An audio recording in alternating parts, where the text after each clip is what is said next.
یہاں پر ناصبیوں کی طرف سے، نواسب کی جانب سے ایک اعتراض سوشل میڈیا پہ بڑا گردش کرتا ہے۔ وہ اعتراض یہ ہے کہ وہ کہتے ہیں کہ دیکھیں شیعوں کے جو امام جن سے ان کی فقہ مرتب پائی، چھٹے امام، ان کا شجرہ جا کے کسی صحابی سے ملتا ہے،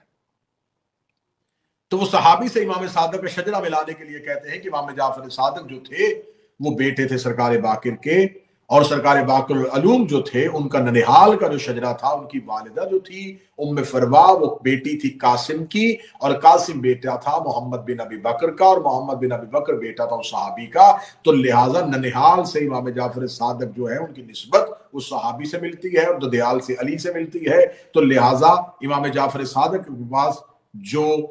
علوم تھے، امام جعفر صادق علیہ السلام کی جو ذات تھی، ان میں دو طرح کے پہلو پائے جاتے ہیں، ایک اس صحابی کی جانب سے اور ایک علی کی جانب سے۔ لیکن یہ سراسر جاہلیت کے علاوہ کچھ نہیں۔ ہم مانتے ہیں کہ سرکار باقر العلوم جو ہے ان کی والدہ جو ہے ام فروا بیٹی تھی قاسم کی، قاسم بیٹے تھے محمد بن ابی بکر کے۔ محمد بن ابی بکر سے پیچھے بھی شجرہ لے کے نہ جانا، رک جاؤ محمد بن ابی بکر پہ۔ محمد بن ابی بکر کس کا بیٹا تھا اس پہ بحث نہ کرنا، یہ بتاؤ محمد بن ابی بکر حامی کس کا تھا؟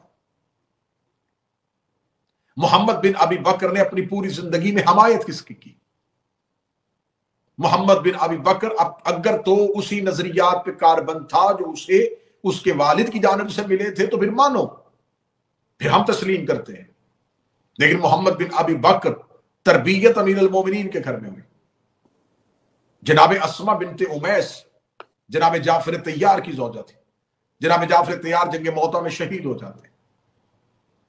پھر یہ چلے جاتی ہے خلیفہ ابو بکر کے عقد میں، وہاں سے 22 جمادی ثانی کو اس کے جانے کے بعد یہ آ جاتی ہیں امیر المومنین کے عقد میں۔ جب یہ امیر المومنین کے عقد میں آتی ہیں تو ان کے پہلے شوہر یعنی کہ ابو بکر سے ان کی 3 اولادیں، عبد الرحمن بن ابی بکر، محمد بن ابی بکر اور کلثوم بنت ابی بکر۔ عبد الرحمن بن ابی بکر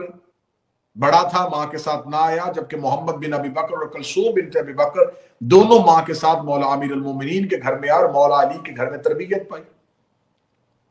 مولا امیر المومنین محمد بن ابی بکر کے لیے کہا کرتے تھے یہ صلب ابو بکر کا ہے لیکن بیٹا میرا ہے۔ سبحان اللہ۔